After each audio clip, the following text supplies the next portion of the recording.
ويسر لي أمري واحلل عقدة من لساني يفقه قولي اللهم فقهنا في الدين وعلمنا في التأويل واهدنا إلى صراطك المستقيم آمين يا رب العالمين.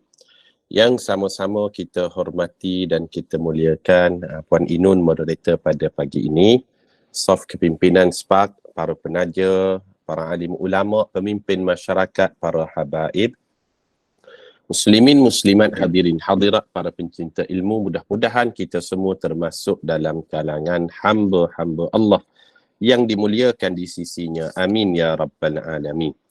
Kira-kiranya pertemuan kita pada pagi ini pertemuan kali yang kelima dalam siri kuliah pengajian berkitab kita daripada kitab Al-Kabair, yang mana kita mulakan pengajian kita ini tepatnya pada bulan lepas, iaitu bertarikh hari Rabu 11 Oktober 2023 dan hari ini 8 November 2023, 5 kali pertemuan dah kita berjaya adakan, syukur pada Allah.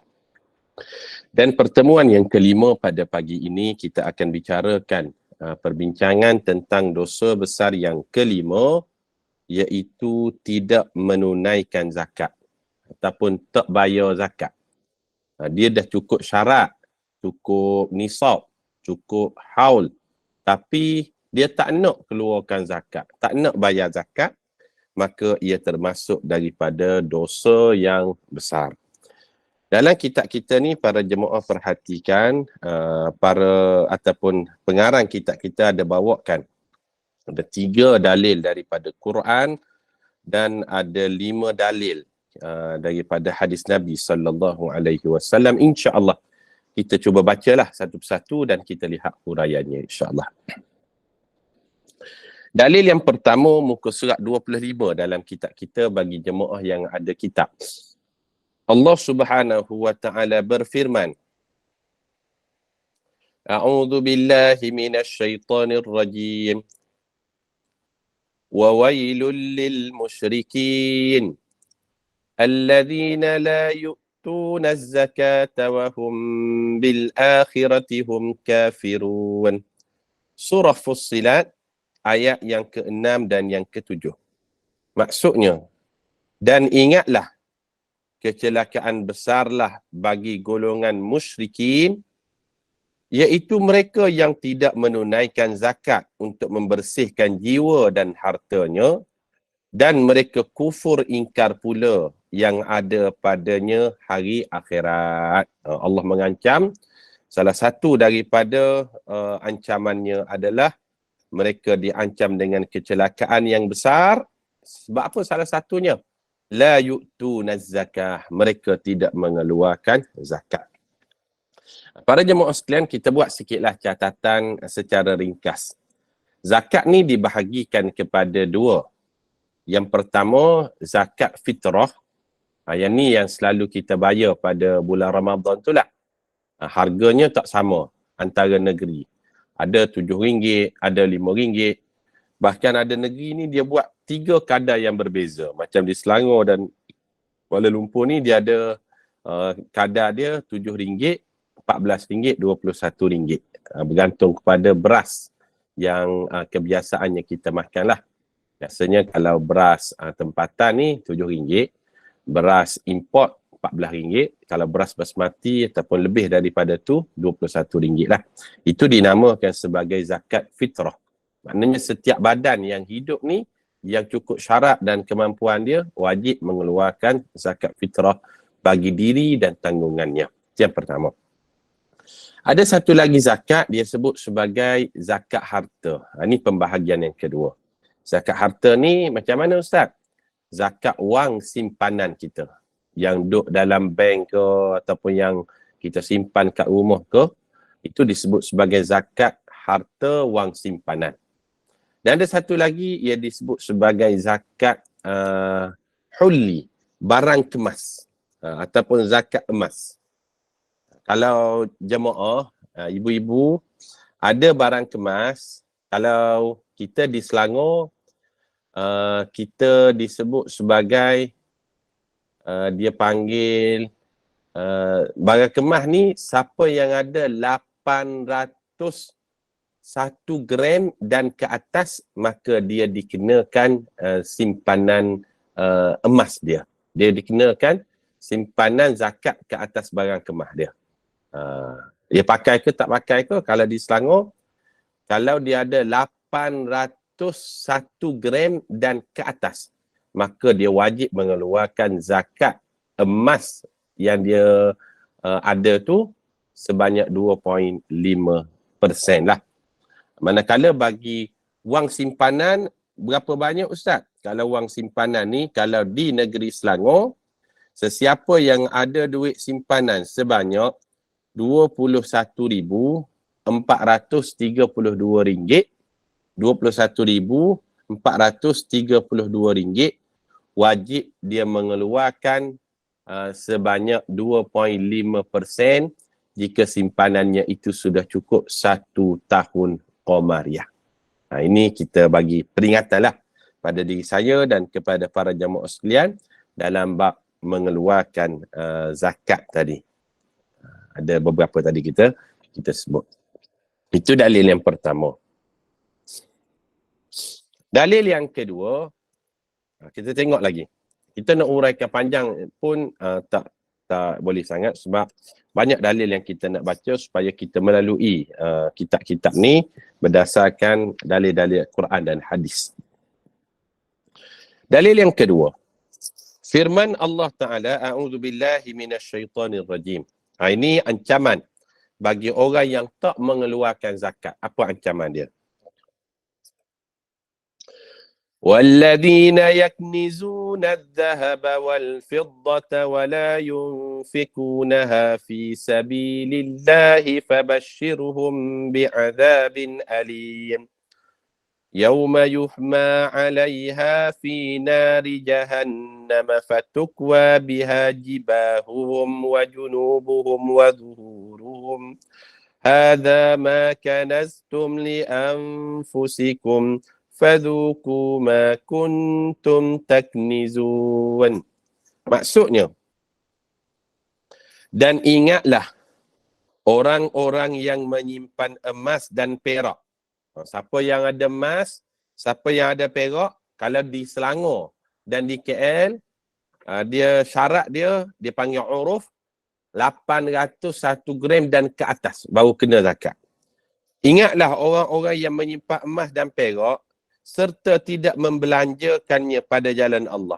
Tak membelanjakannya pada jalan Allah ni maksudnya dia tak keluarkan zakat.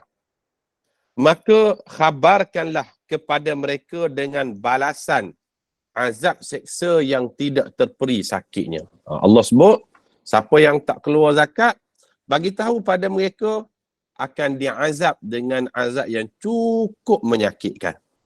Macam mana azabnya? Muka surat 26. Iaitu pada hari dibakar emas dan perak dalam neraka Jahannam, lalu disela di dahi, rusuk serta belakang mereka dengannya, dengan emas dan perak tadi, sambil dikatakan kepada mereka, inilah apa yang telah kamu simpan untuk diri kamu, oleh itu rasalah azab daripada apa yang kamu simpan itu. Surah At-Taubah ayat 34 dan ayat yang ke-35. Apa maksud dia? Allah Subhanahu Wa Ta'ala sebut, siapa yang tak keluarkan zakat emas dan zakat perak. Zakat emas dan zakat perak. Mereka ini, kata Allah, emas-emas mereka dan perak-perak mereka, hatta wang simpanan mereka yang dia tak keluarkan zakat itu, Allah bakar jadi satu besi cair. Kemudian Allah akan sela. Sela ni maknanya akan tempelkan pada 3 tempat. Yang pertama pada dahi, yang kedua pada tulang rusuk dan yang ketiga pada belakang. Ulama bincang, kenapa 3 tempat ni Allah sebut secara spesifik, dahi, tulang rusuk dan belakang? Sebab nak memberi gambaran, ketika asnaf ataupun orang miskin datang bertemu dengan sang kaya yang tak keluarkan zakat. Jadi asnaf ni mintalah pada orang kaya ni, Tuan, puan, boleh tak saya nak minta sikit sedekah, nak minta sedikit zakat, nak minta sedikit infak? Maka orang yang tak mengeluarkan zakat ini, apa reaction dia yang pertama? Akan berkerut dahi dia. Maka dahi yang berkerut itulah, kata Allah, aku akan sela dengan emas yang dicairkan. Dahi yang berkerut mula-mula. Kemudian, dia akan memusingkan badan dia, pusingkan tulang rusuk dia ni, membelakangi orang yang minta zakat tadi. Maka tulang rusuk yang memusing tadi, yang membelakangi tadi, juga akan disela oleh Allah dengan emas yang tidak dikeluarkan zakatnya. Kemudian orang tak keluarkan zakat ini, dia membelakangi orang yang minta zakat, lalu dia meninggalkan tanpa memberi zakat tadi, maka Allah juga akan menyela belakangnya. Sebab itu dalam Quran, Allah sebut 3 tempat. Dahi, rusuk dan belakang. Sebab apa? Sebab 3 anggota inilah yang akan memberi reaksi awal ketika mana datang orang yang nak minta zakat pada dirinya. Itu Allah Subhanahu Wa Taala sebutkan 3 tempat tersebut. Jelas tak para jemaah sekalian? Itu ancaman lah bagi orang yang tak keluarkan zakat. Kemudian dalil daripada hadis, kita tengok muka surat 26 dalam kitab kita ni. Apa lagi ancaman bagi orang yang tak bayar zakat? Nabi SAW bersabda. Hadis ni sahih riwayat Imam Muslim. Kita baca yang dalam bahasa Arab dulu.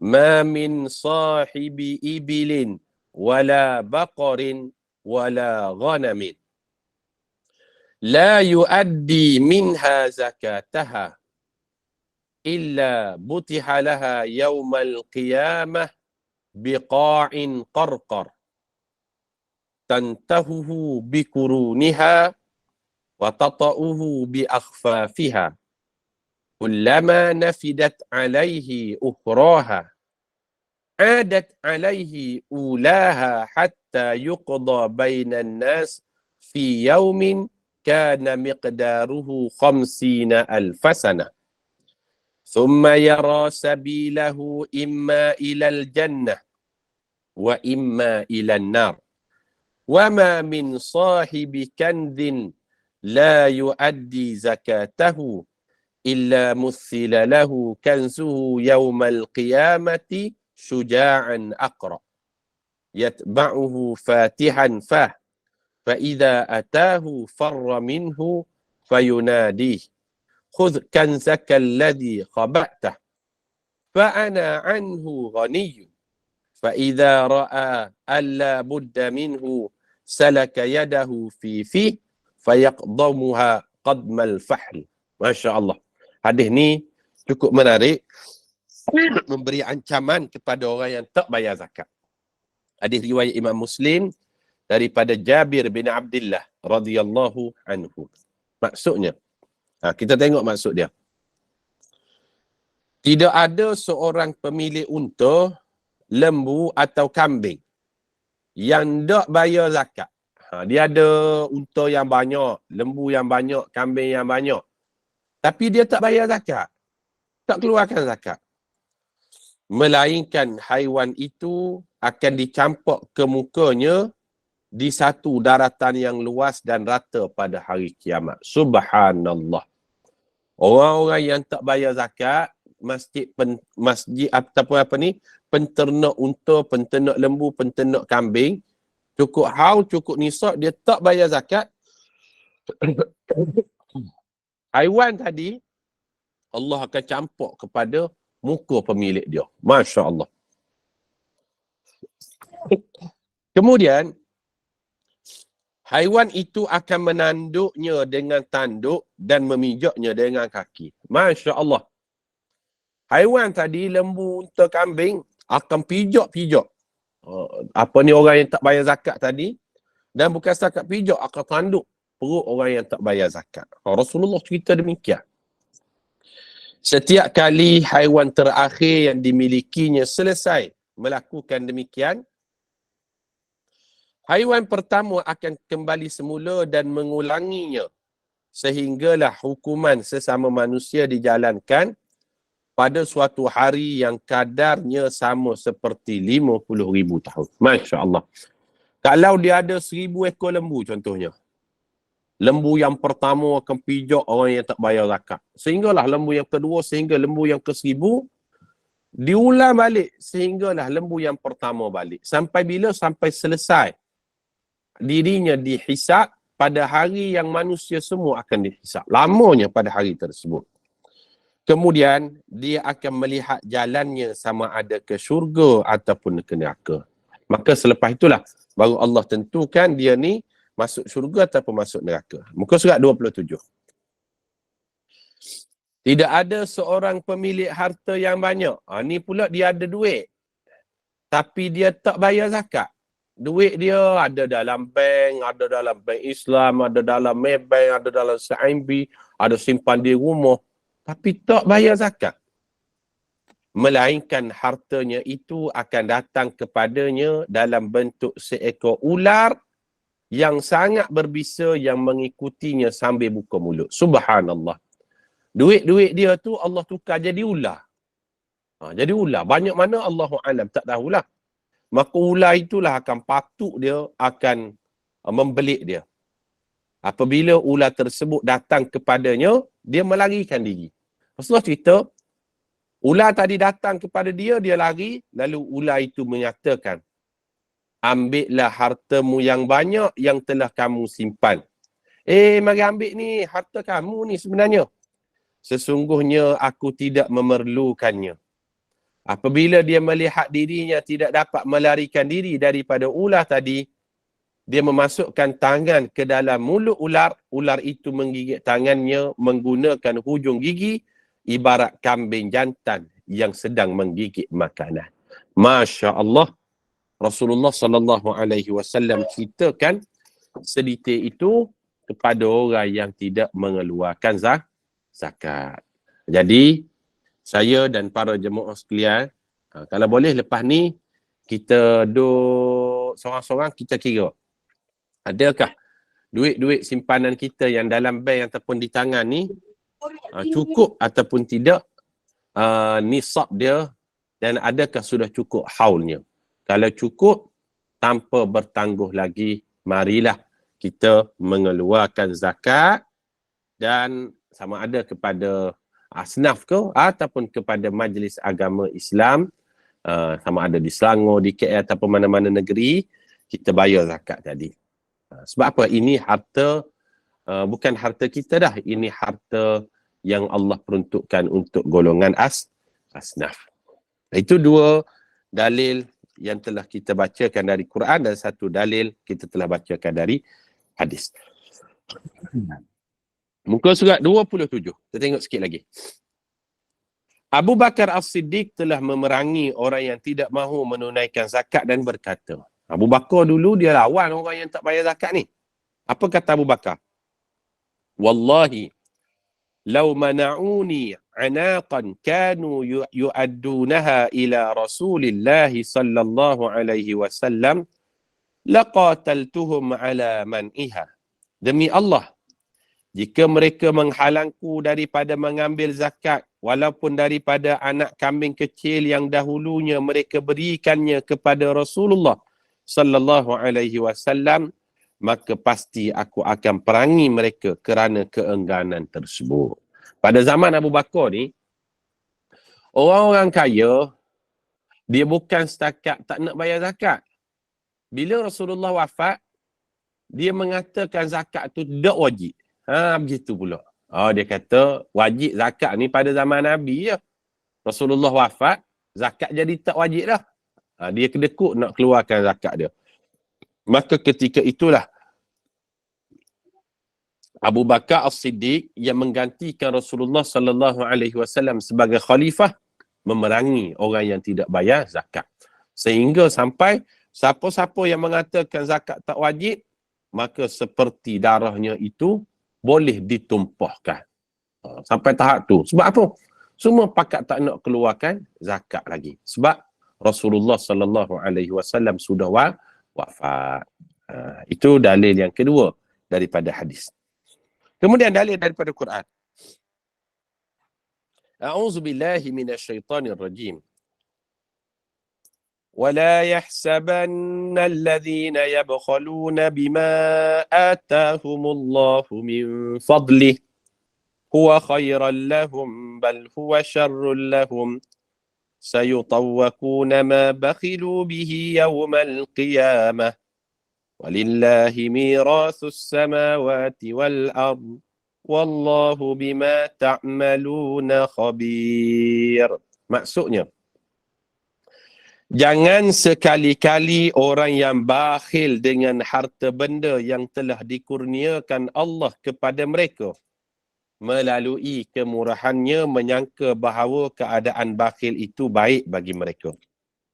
Bahkan ia adalah buruk bagi mereka. Muka surat 28, mereka akan dikalungkan, diseksa dengan apa yang mereka bakhilkan itu pada hari kiamat kelak.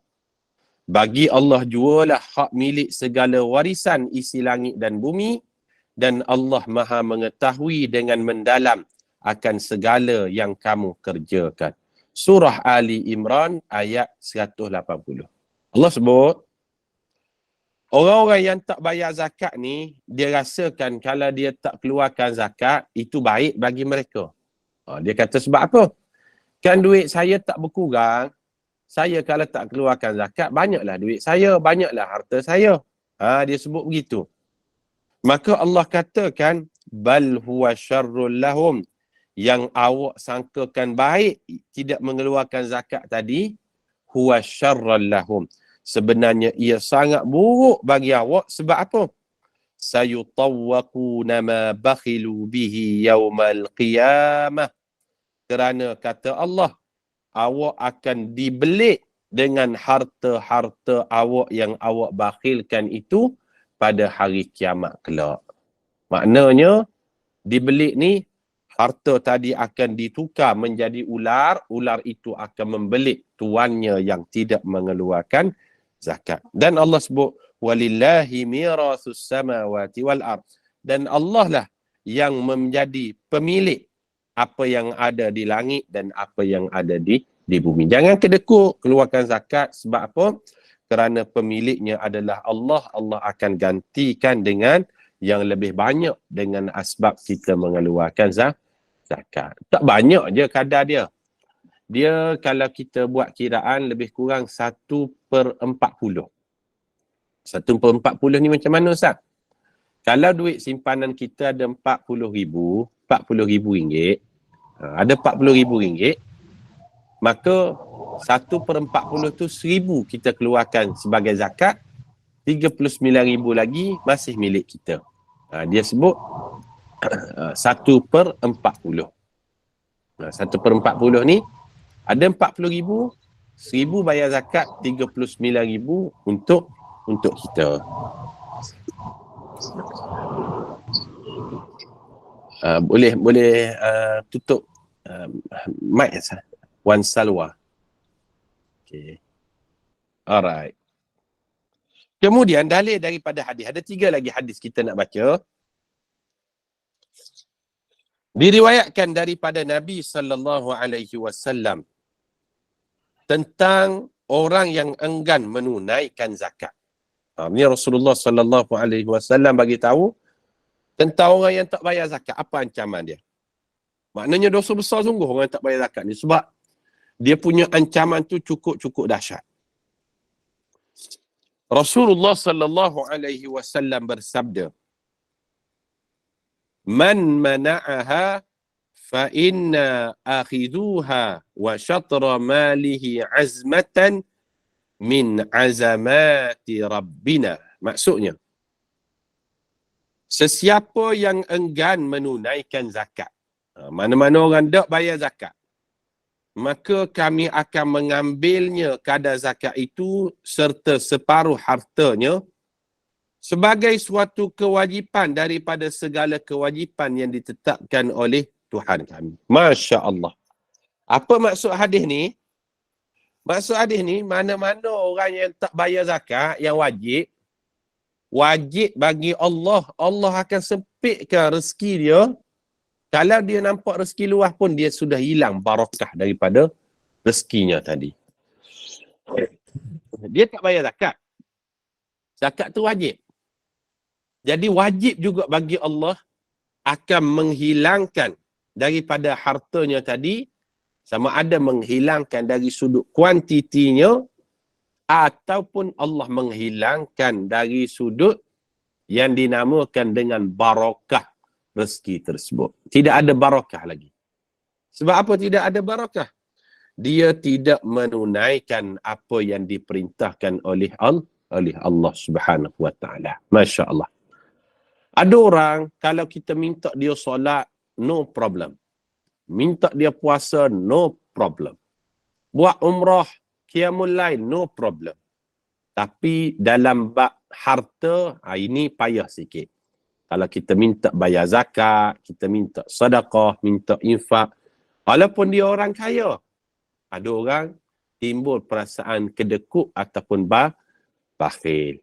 Jangan begitu, sebabnya semua nikmat ni datang dari Allah Subhanahu wa taala.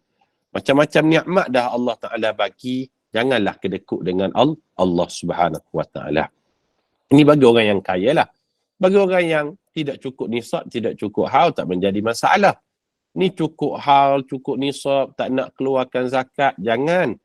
Awak berkira dengan Allah, kita bimbang Allah berkira juga dengan awak. Rezeki ni bukan dari harta saja, tidak.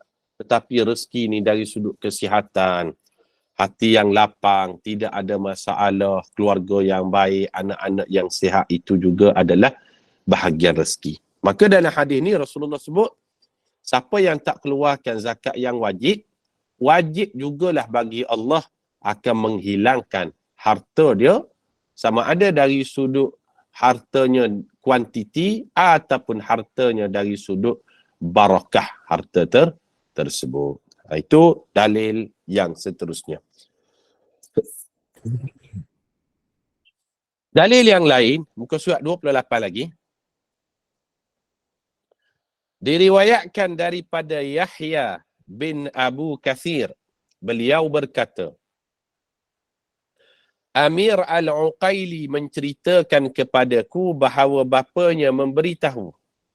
Beliau mendengar Abu Hurairah radhiyallahu anhu berkata, Rasulullah sallallahu alaihi wasallam bersabda. Apa kata Nabi sallallahu alaihi wasallam? Awwalu thalathatin yadkhulun nar amirun musallatun wa dhu tharwatin la yuaddi haqqallahu fi malih wa faqirun fakhur. Riwayat Ibnu Hibban. Maksudnya, 3 golongan yang terawal yang akan masuk dalam neraka. Ni antara kelompok yang awal lah, yang akan masuk neraka dulu. Siapa 3 golongan terawal masuk neraka ni? Kita tengok dalam hadis ni. Dia banyak hadis yang menyebut tentang golongan-golongan yang awal masuk neraka ni. Dan salah satunya hadis ni lah kita baca. 3 golongan yang paling awal yang akan masuk neraka. Yang pertama, pemerintah yang kejam. Orang yang jadi pemimpin tapi dia buat zalim, dia kejam pada orang yang bawahan dia, pada rakyat dia. Jadi pemerintah yang zalim ini akan dimasukkan ke dalam neraka awal berbanding orang lain. Rakyat dia masuk neraka juga ke? Kalau rakyat dia tak baik, masuk juga. Tapi yang didahului oleh pemimpin. Itu maksud dia. Kalau dia pemimpin yang kejam. Dalam Islam, kalau pemimpin itu pemimpin yang adil, Allah akan angkat setinggi-tingginya. Diletakkan kedudukan yang paling mulia. Tapi sekiranya pemimpin itu pemimpin yang kejam, dia akan direndahkan serendah-rendahnya. Maka yang pertama, amirun musallatun. Pemimpin ataupun pemerintah yang kejam. Golongan yang kedua yang masuk neraka awal, وَذُو ثَرْوَةٍ لَا يُؤَدِّي حَقَّ اللَّهُ فِي مَالِهِ. Orang kaya yang tidak menunaikan kepada Allah zakat pada hartanya. Masya Allah. Orang yang ada duit, cukup nisab, cukup haul, emas cukup nisab, cukup haul, duit simpanan cukup nisab, cukup haul, tak bayar zakat, maka mereka ini akan masuk neraka awal. Orang lain tak masuk lagi, dia masuk dah. Orang yang tak bayar zakat. Ini golongan kedua. Dan golongan yang ketiga, wa faqirun fakur, dan orang fakir miskin yang sombong. Dia nak sombong pasal apa tak tahu. Dia nak sombong dengan harta dia tak ada. Memang sifat dia yang sombong. Maka orang fakir yang sombong ini, mereka akan masuk neraka awal. Kalau dia kaya, dia sombong, boleh tahan juga. Apa yang dia sombong tu mungkinlah dengan hartanya banyak. Ni dahlah fakir, sombong pula. Maka Allah Ta'ala menyebut, mereka ini akan masuk neraka dalam kelompok yang awal. 3 kelompok ni. Moga-moga Allah jauhkan kita daripada termasuk daripada golongan-golongan tersebut. Amin ya rabbal alamin. Dan last sekali hadis pada pagi ni diriwayatkan daripada Syarik dan perawi selainnya daripada Abu Ishaq, daripada Abu Ahwas, daripada Abdullah ibnu Mas'ud katanya. Ini hadis yang terakhir pada pagi ni. Rasulullah sallallahu alaihi wasallam bersabda, "Umirtum bis-salah waz-zakah. Faman lam yuzakki fala salata alaih." Riwayat At-Tabrani. Maksudnya, kalian diperintahkan supaya menunaikan salat dan mengeluarkan zakat. Allah Subhanahu Wa Taala perintahkan kita ni salat dan zakat. Salat ni istimewa sungguh. Sebab apa? Satu-satunya kefarduan yang Allah fardukan, kena jumpa Allah baru Allah bagi salat ni. Zakat turun ayat Quran je. Haji turun ayat Quran je. Allah perlu Isra' dan Mi'raj baru Allah fardukan salat. Bahkan tempat yang paling mulia kepala kita ni, kita letakkan pada kedudukan yang paling rendah. Itu hanya pada ibadat salat. Memang pure, murni menunjukkan perhambaan kita kepada Allah Subhanahu Wa Taala. Siapa yang jadi hamba, dia akan menjagalah salatnya tadi. Waz-zakah, kalian diperintahkan supaya menunaikan salat dan mengeluarkan zakat. Faman lam yuzakki, siapa-siapa yang tak bayar zakat, fala salatalah, maka sesiapa yang tak mengeluarkan zakat, tiadalah nilai pada solatnya. Masya Allah. Dia ada kaitan di sini. Orang yang solat tapi tak bayar zakat, solatnya itu tidak berharga. Sebab apa? Kalau solat hubungan manusia dengan Allah, kalau zakat hubungan manusia dengan manusia. Dua-duanya perintah Allah yang biasanya Allah akan gabungkan sekali. Yu'tunas salah, yuqimu salah, mendirikan salat, wa yu'tuz zakah, dan menunaikan zakat. Biasanya salat dengan zakat Allah pairkan sekali. Bahkan kata Rasulullah sallallahu alaihi wasallam, orang yang salat tapi tak bayar zakat, salatnya itu tidak bererti dan tidak berharga di sisi Allah Subhanahu Wa Taala. Ini dalil yang terakhirlah yang kita baca pada pagi ini. Insya-Allah pada minggu hadapan kita akan masuk pada perbincangan dosa besar yang keenam, iaitu derhaka kepada ibu bapa, salah satu daripada dosa besar. Derhaka pada ibu bapa. InsyaAllah pertemuan akan datang kita baca pada dosa besar yang keenam ini. Saya ada lihat, saya responlah ada masa sikit lagi kepada persoalan yang ditanya di ruangan chat ni. Ustaz, bolehkah zakat wang simpanan dibayar secara potongan gaji setiap bulan? Zakat pendapatan ditambah dengan zakat harta setiap bulan. Soalan yang sangat baik daripada Puan Azrina. Boleh tak zakat wang simpanan ni nak bayar siap-siap setiap bulan? Tak nak bayar sekaligus tahun, sebab apa? Jumlahnya besar contohnya kan. Contohnya zakat kita sepatutnya pada tahun tersebut kena bayar RM1,200. Besar nampak jumlahnya tu. Jadi dia tak nak bayar secara sekaligus, maka inisiatifnya dia buat secara bayaran bulanan. 1,200 dia pecahkan menjadi 12 bulan, jadi 100 sebulan. Boleh tak? Boleh. Sebab kalau bayar sekaligus, nanti syaitan akan bisikkan, jangan bayar zakat. Sebab apa? Jumlahnya banyak. Awak banyak lagi nak buat. Jadi cabarannya besar, syaitan yang bisik pun itu, syaitan yang besar-besar datang. Maka, macam mana cara dia? Buat terus bayaran secara bulanan. Kalau 1,200, kita pecahkan 12, jadi 100 bulan. 12 bulan, tetap 1,200 juga. Boleh ataupun tidak? Boleh. Harap-harap menjawab persoalan daripada Puan Azlina itu tadi. Jelas ke Puan?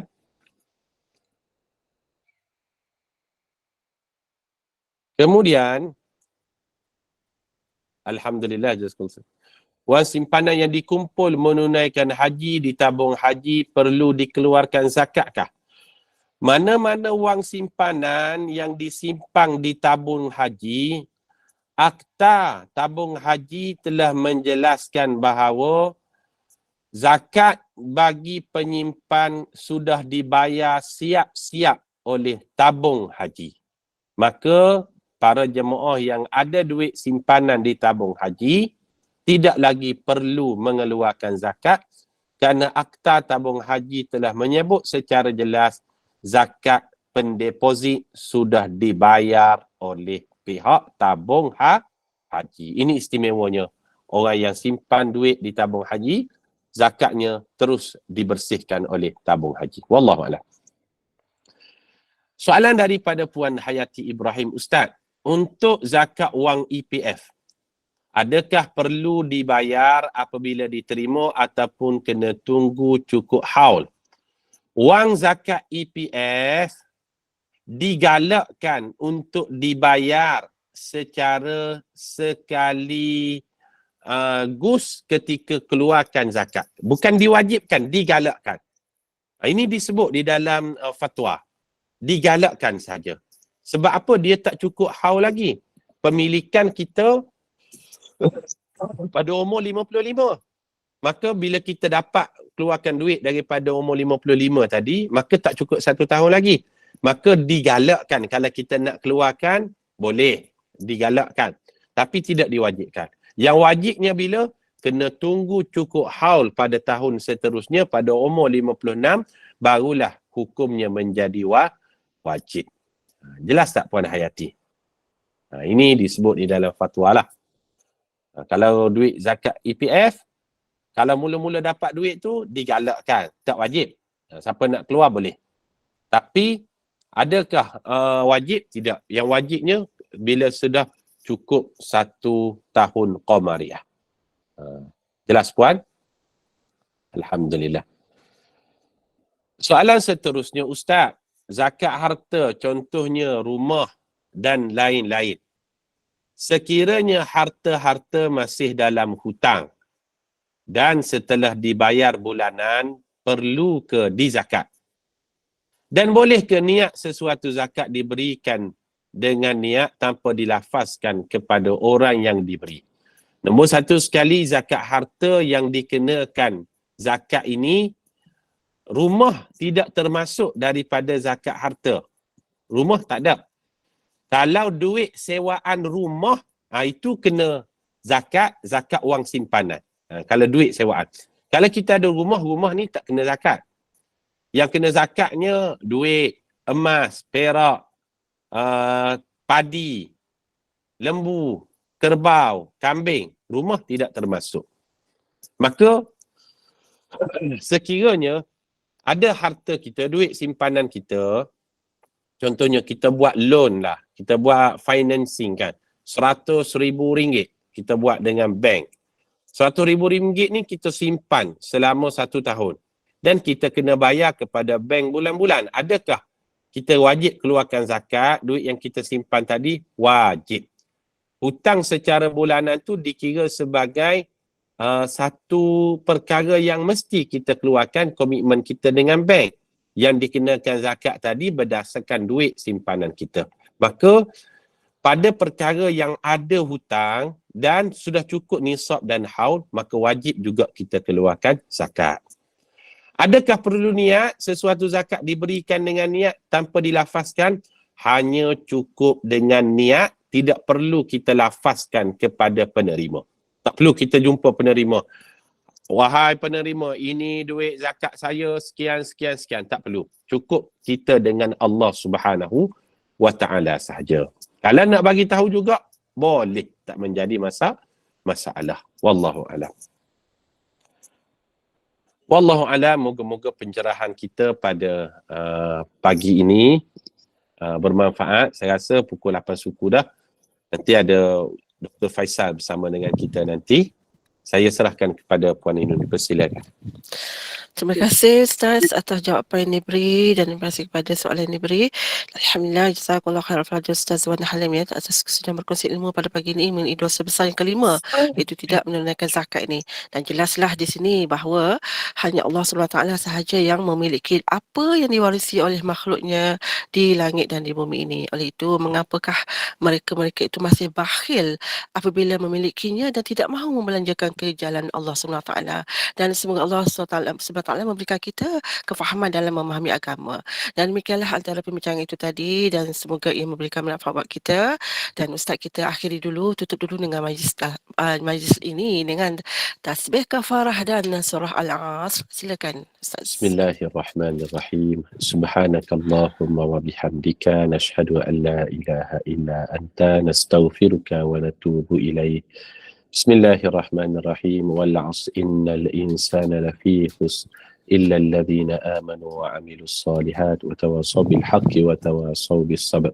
Terima kasih semua, bertemu di lain kesempatan. Assalamualaikum warahmatullahi wabarakatuh. Waalaikumsalam warahmatullahi wabarakatuh. Terima kasih Ustaz. Sama. Jumpa lagi insya-Allah. Terima kasih semua. Teruskan lagi ya. Waalaikumsalam warahmatullahi wabarakatuh. Ya, Waalaikumsalam. Teruskan lagi dengan kuliah duha kita dengan Al-Fadhil Ustaz Muhammad Fitri. Okey, sekejap lagi ya.